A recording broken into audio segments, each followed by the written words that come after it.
Well, Digimon Con 2025 was this week, and I think we can safely say that it is a news event as well as a celebration of the Digimon franchise. While every year the news can be varying levels of hype and surprise, whether it's our encouragement or just because that was always the event, it's clear now that yes, we can expect exciting reveals at Digimon Con. And I did do my big breakdown on Digimon Beatbreak, the brand new anime coming October this year, but there was so much more at Digimon Con. So in today's video, I want to talk all about that and break it all down for you, as well as what to be excited about and what is coming soon, toys, anime, video games, much more, and talk about why this is probably one of the most exciting years in the entire history of Digimon, maybe even rivaling that initial late 90s, early 2000s hype that Digimon had. It's going to be a really great couple of years.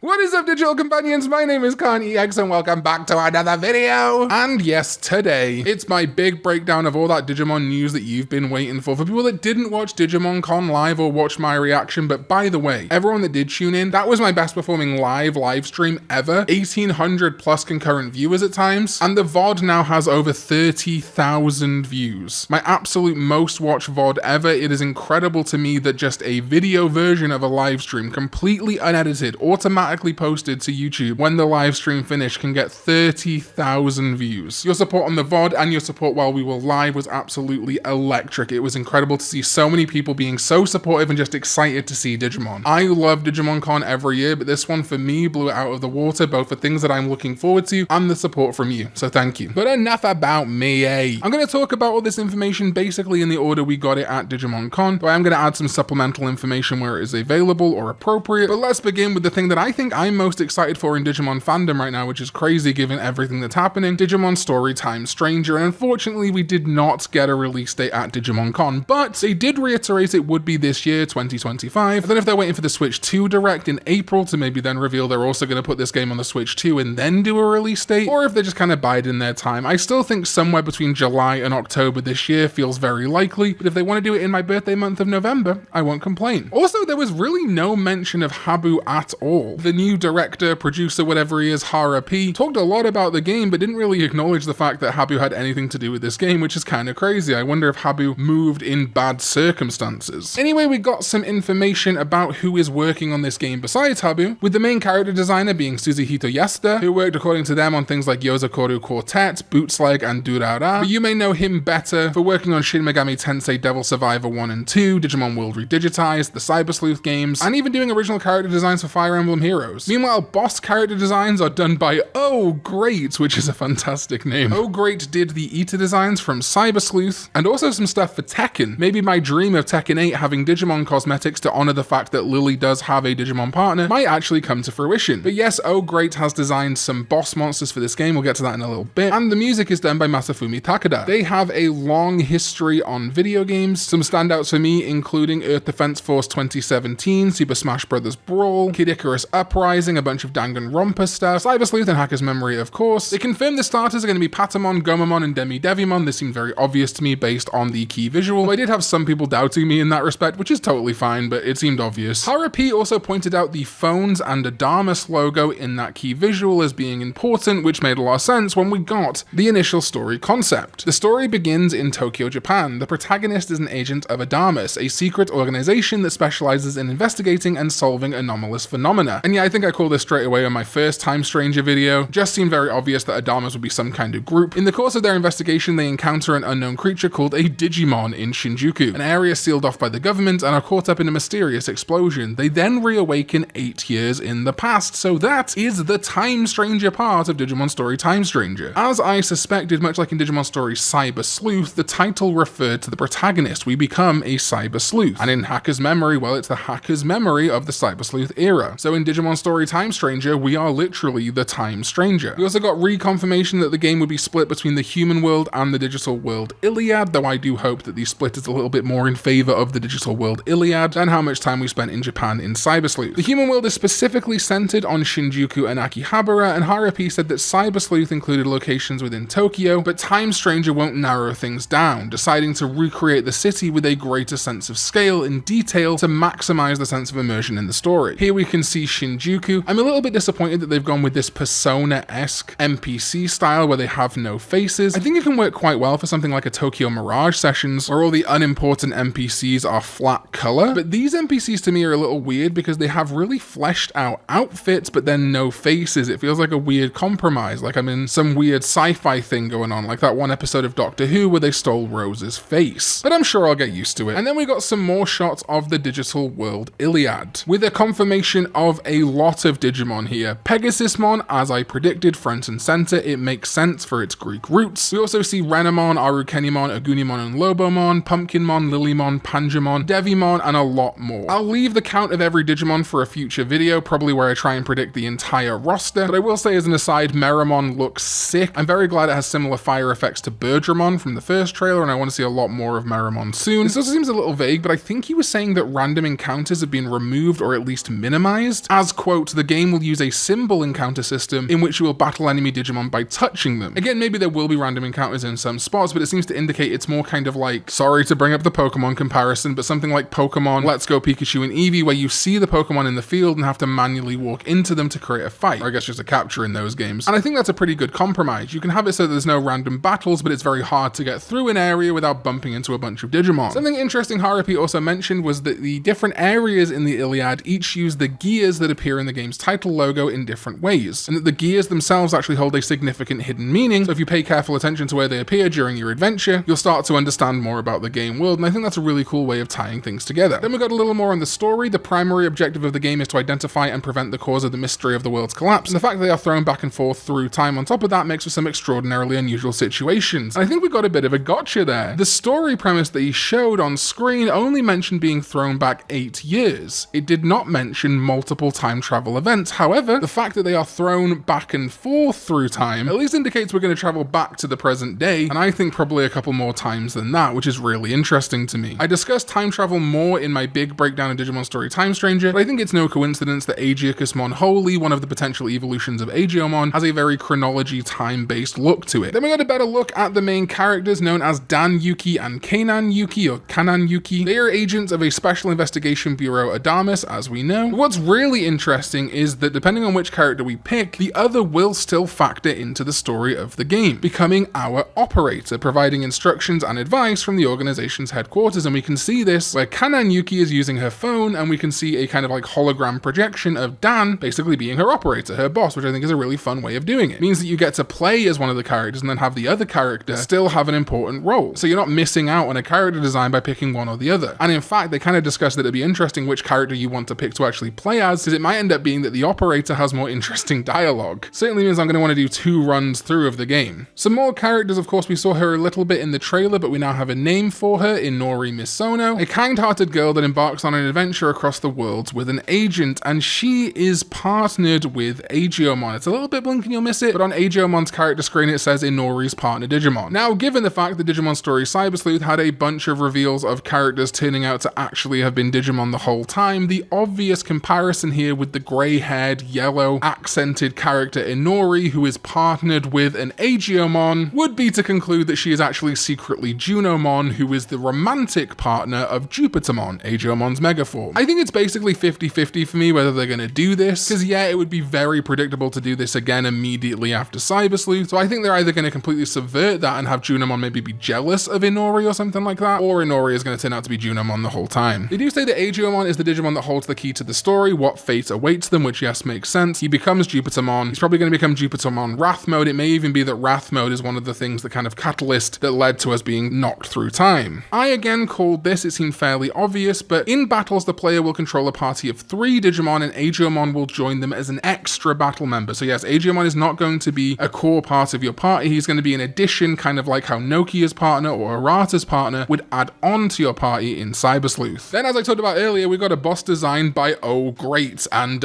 wow. They very much tease what this could be, and you can see how this is an evolution of the designs of the Eaters from Cyber Sleuth. I think it's something similar to those, and I think connected to those black shadows we saw from the debut trailer with the red eyes, but this could also straight up just be our first depiction in Digimon media of Homeros, the server manager of Iliad, which would be interesting if Homeros is really kind of evil. Even though Yggdrasil isn't like evil, he doesn't tend to do a lot of really good things from the perspective of our protagonists, so I could absolutely see Homeros being a similarly ambiguously moral character. And as I've talked about for years now, because Habu did confirm it a while back, the Olympos 12 have been triple confirmed. But something that will probably delight a lot of people is that the members we were shown included Minervamon instead of Mervamon. I do still think Mervamon is gonna show up in this game, but it's nice to see Minervamon be kind of like the front-facing one instead of her kind of mode change sister. And then we got great confirmation that players will be able to train more than 450 Digimon total. Over 100 more than the total amount of Digimon in Digimon Stories Cyber Sleuth and Hacker's Memory. They say more than 450, I think the number will be close to 450, but more than will account for things like mode changes perhaps, so instead of counting Jupitermon and Jupitermon Wrath Mode as two separate Digimon, it's like, Jupitermon is one Digimon, but we could stretch it to more than 450 if you factor in his Wrath Mode and Junomon's Hysteric Mode, etc. Also, we may get DLC and updates for this. It's never been the case that we get a huge influx of new Digimon via DLC and updates, but it does happen in these games, and maybe they've heard fan feedback and will add Digimon in future. We then got the Special Moves trailer, which was posted separately, with new confirmation Digimon of Palmon, Hagurumon, Terriermon, Lalamon, XVmon and Stingmon, Etamon and Metal Etamon, Andromon back again, Numemon, Lady Devimon, which is one of Habu's favorites, Millenniumon finally in this game, then Platinum Numemon returns, is that grind session back, Gallantmon naturally, Impmon, Renamon, Gaugamon, Tyrannomon, Gabumon, duh, Astamon, Mamemon, Metal Mamemon, Agunimon, man I hope it's all the spirits, not just him, and Lobomon, who we saw in that kind of cafe scene, Volcamon, shoutouts to Volcano Ota, Bielstarmon, we won,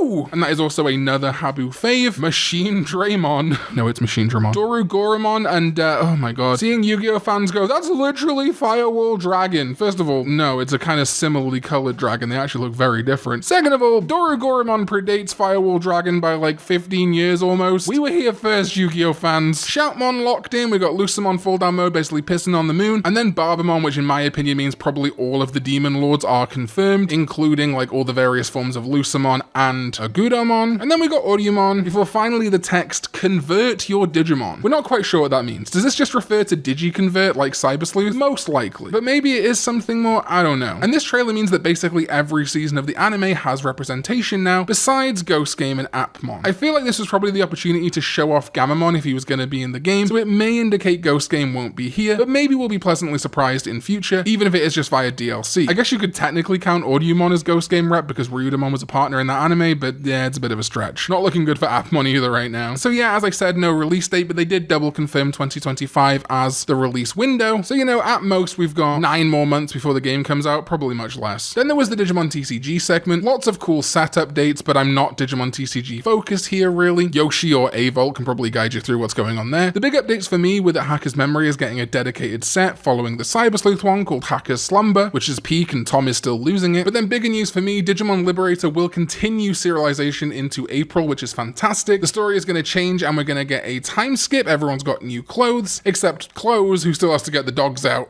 And holy crap, Zenith is just full-on anime villain now, huh? Wearing the robot NPC stuff. I see you, Zenith. I knew you having a partner Bemon couldn't be a good thing. And then the big one, the one everyone was waiting for. It was teased a couple times prior to Digimon Con with a shot of a client-looking thing in the World's trailer, and then Renamon getting sucked into a smartphone that showed the Digimon TCG card back, as well as a trademark coming out for Digimon Alysion. This seemed to be related to toys, which is why it didn't initially spark theories that it was related to the Digimon TCG. We thought perhaps it would be like a new line of Vpets or something like that, but then we got it, for real. A proper, no-holds-barred Digimon TCG client. But they went one step further with Digimon Alysion. A full-on TCG client and game. We see the protagonist character wearing the exact same VR headset as Shoto is seen using to enter Lacuna in Liberator, so that's a nice connection, even if it isn't the same universe. So I feel like we'll probably see Liberator characters in here. I mean, bare minimum, they're going to be cards, right? Because they're so essential to the meta. Then we have a look at the actual play setup. We can see the security numbers by the kind of profile pictures, and it does seem to be the full entire game. I had said before that if they couldn't do a full recreation of the card game, a kind of pared down version would suffice, but I'm glad to see that's not the case. This very clearly isn't trying to be in competition with Pokemon TCG Pocket, so it is very clearly trying to be in competition with things like Master Duel or MTG Arena. Some Digimon socials have also confirmed it will not just be early sets like depicted in the trailer, but will run right up to modern sets, which is a big relief. I was kind of scared we were going to see like a BT 1 to 3 for the first year of the game, but it doesn't seem like that's the case. There's also some sort of Vpet style raising game within Alysion. The card game doesn't have level 1, so either we're getting new cards or more likely bottom on here is just an indication of a kind of independent thing to card gameplay. sort of like how Digimon Eirias had the main game and the Vpet mechanic. We then get to see a booster pack opening. This will likely be the gacha of the game, unfortunately, and they are booster packs of 6 like in the JP meta. Get used to that one. Maybe they'll listen to fan feedback and change that to 12, but who knows. We see deck building and online matchmaking, but then we have got confirmation that there is a story mode in addition to client functionality, with the characters revealed so far including Kanata Hondo,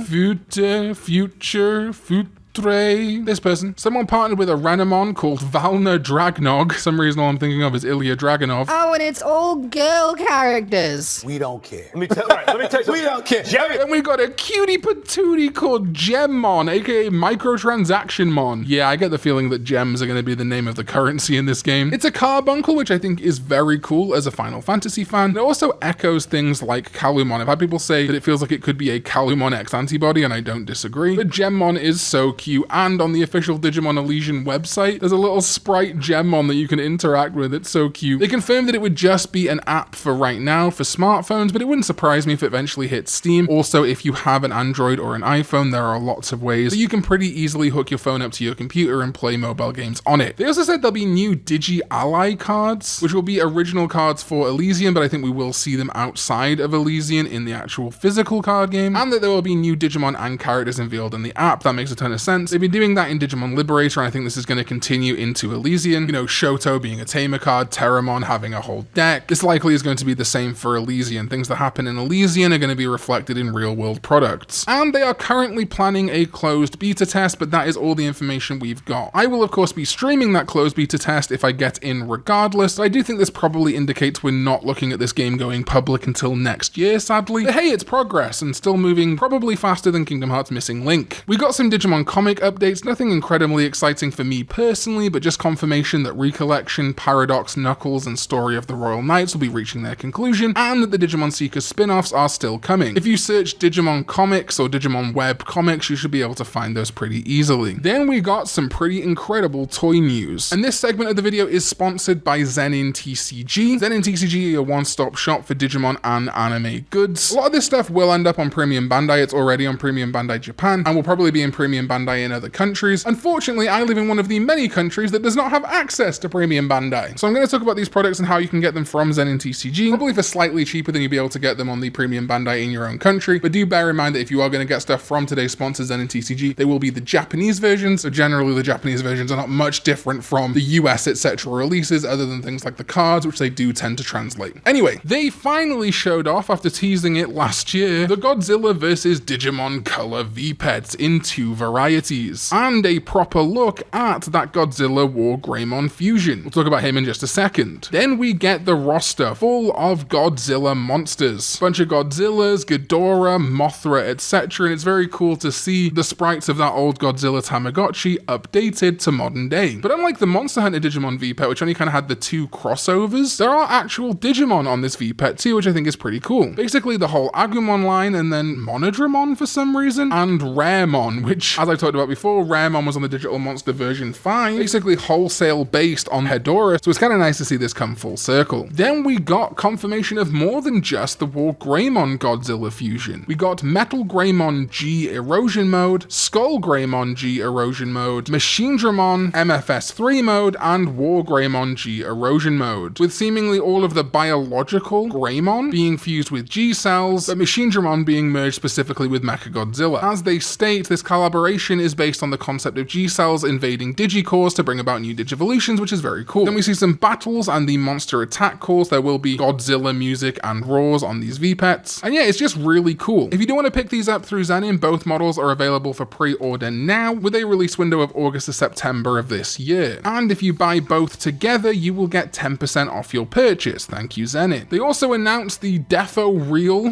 which if you're from the UK is very funny, G-Eroded MetalGreymon. It's an incredibly ugly but also cute figure. Looks absolutely incredible. The first wave of these absolutely sold out like hotcakes, but Zenin is hoping to stock them from the second wave, and they're also planning to make G-Eroded SkullGreymon and MachineDramon version 3 Kai in this Defo Real line. Very high quality, very cute, and very disturbing figures. I love them. Also, Kenji Watanabe did some collaboration art, which is beautiful, really a big fan. But the big toy release for me that was hyped up earlier in the week was the D3 25th Color Evolution. evolution. So like a year ago, they revealed the Digivice color evolution, harking back to the Digivice toys of our childhood, which are kind of a hybrid of Vpet and game, but in full color with many more features. And yes, the D3 25th color evolution is not shying away from that trend. As they say, you enter a vivid world, and it seems that you can choose any of the Digimon Adventure 02 cast, or at least main kids, to control with their partner, journeying through areas, encountering characters like Tai and Agumon and many more, and with actual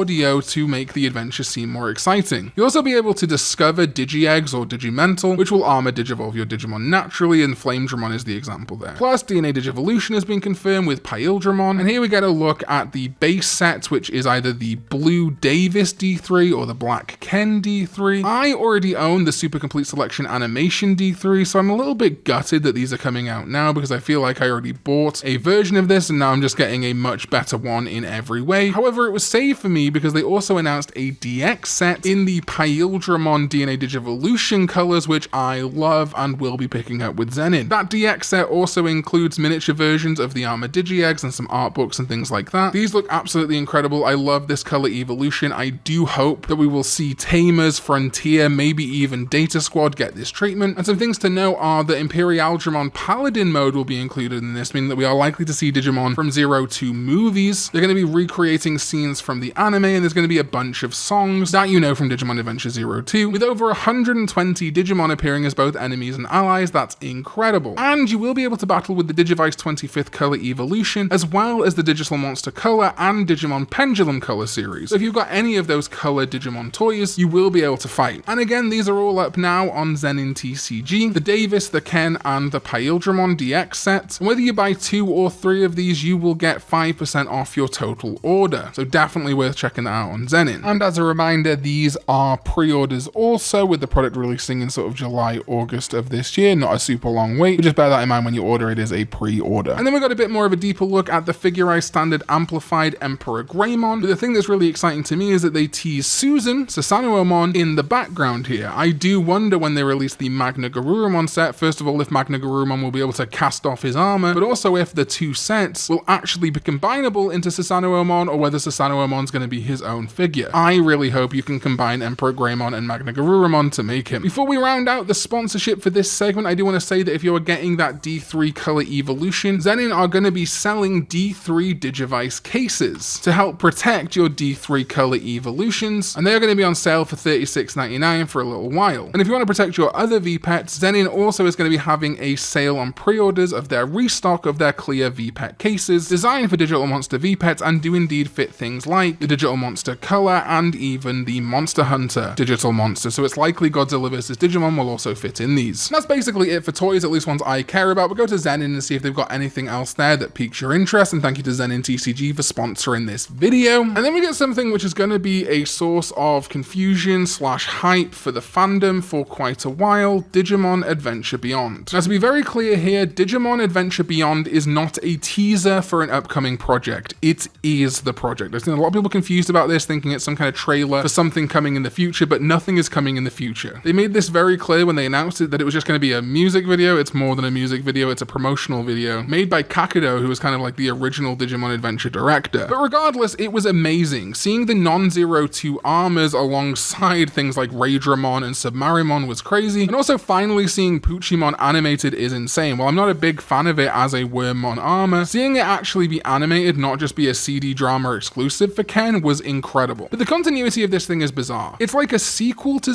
02, and the whole setup is framed as leading into the epilogue of 02, and it does feature elements of Tri, like Mako, and even stuff from Kizuna and 02 The Beginning. If this is indeed Louis, it might not be. But the continuity is messy. Cody states he's in high school, which he isn't in The Beginning. He's actually after high school. But to be fair, the timeline of all of Adventure Beyond could be at different points in the franchise. You know, some of it could be set before Kizuna, some of it could be set afterwards, etc. Kakudo seemingly was like, nah, I'm just going to take what I liked about the movies I didn't have anything to do with and ignore what I didn't like. So the continuity and canonicity of this is kind of crazy. I don't think it necessarily breaks any canon, but I would not consider this necessarily to be the next step after Tri, Kizuna, and 02 The Beginning, and more like a fun what if from someone that really liked Digimon Adventure and worked on it. But the whole thing filled me with joy. Lots of Dream Dimension stuff from 02 with like multiple Halcymons and stuff, TK going to the Dark Ocean, and like I say, the book hints at this heading towards the 02 epilogue, but shows there is still space to tell more stories, so perhaps we will see more from Adventure, but we're putting the book on the shelf and kind of leaving it for now. I do wonder if this was pitched as a movie way back when, but it just became clear it could only be the music video / PV it became when it was announced last year. These little slices of potential make me really excited, and while I'm more than happy to let Adventure rest, if this did turn into a movie or try-like series of movies, the whimsy, excitement, and adventure vibes here are exactly what I wanted over the, well, misery porn of Try Kizuna and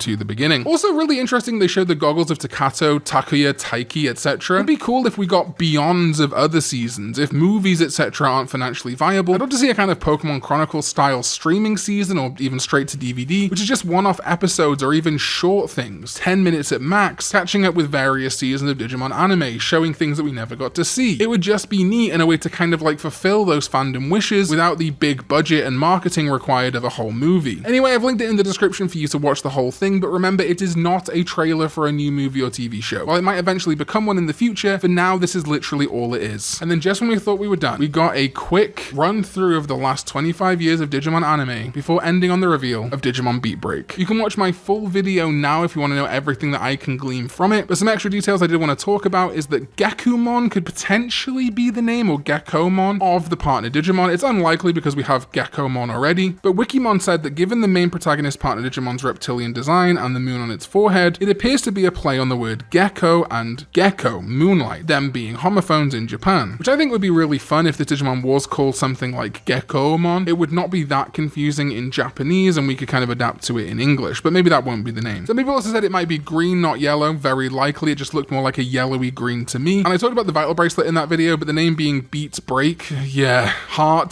Beatbreak. Oh my god, if they're doing something like the vital bracelet but a whole new generation, maybe designed for smartwatches, I am in, but maybe they won't be. But we have got a huge slate of content for 2025 and into 2026. Maybe next year's Digimon Con won't be as exciting, but for right now, this is one of the absolute best years Digimon has ever had. New anime, new video game, new mobile game, and TCG client combined. Tons of cool toys and crossovers with huge brands like Monster Hunter and Godzilla. Plus, the TCG absolutely thriving and being fully synced up worldwide-ish is incredible. I hate doing the Digimon versus Pokemon blah blah blah outside of jokes, but legitimately this Digimon Con blew me away after a pretty mid Pokemon Presents, something which I never would have seen coming. I really think the world is about to get a reckoning on Digimon and reconsider how they feel about it. I'm already seeing people very interested in Time Stranger, interested in the fact that Alysion is going to be a full-on TCG client and story. Even people like, whoa, Godzilla Digimon? Bandai Namco and Toei, I believe, are fully trying to do an assault on the general public, bring in not just existing Digimon fans, but lapsed Digimon fans and people who are not Digimon fans, and they've already done this with things like Cyber Sleuth and the current TCG. I know many people that play the TCG and aren't even really Digimon fans. They're fans now because of the card game. RPG heads, fans of Shin Megami Tensei and Persona, who only got into Cyber Sleuth because they heard it was a good RPG and then they enjoyed it. Bandai Namco and Toei 100% want to do that again, and I think with this lineup, they're likely to succeed. So thank you Bandai Namco, thank you Toei, and more importantly than any of that, thank you watching. You're amazing. I kept the faith for things like Digimon Story Time Stranger still being a thing when many people told me it was going to get cancelled. I kept the faith that a Digimon TCG client was an absolutely viable thing, even when people told me that Bandai Namco wouldn't have the budget or time to do it. I believed that a new Digimon anime would come, and it wasn't going to be a sequel to Digimon Adventure 2020 and might not be a sequel to Ghost Game. In return, you believed in me, you put your faith in me, checked out my crackpot theories and my silly takes, and now we are here. We rode that storm to something truly incredibly special, and I cannot wait to share every moment of what is to come with you. So thank you to my sovereign ZDK14, thank you to everyone else who supports me over on patreon.com/Karn EX, and thank you to everyone on YouTube for supporting me with their hard-earned money too. Go check out Zenin and get any of those things that we talked about today. Thank you to Zenin for sponsoring this video, and I'll see you next time when we go digital.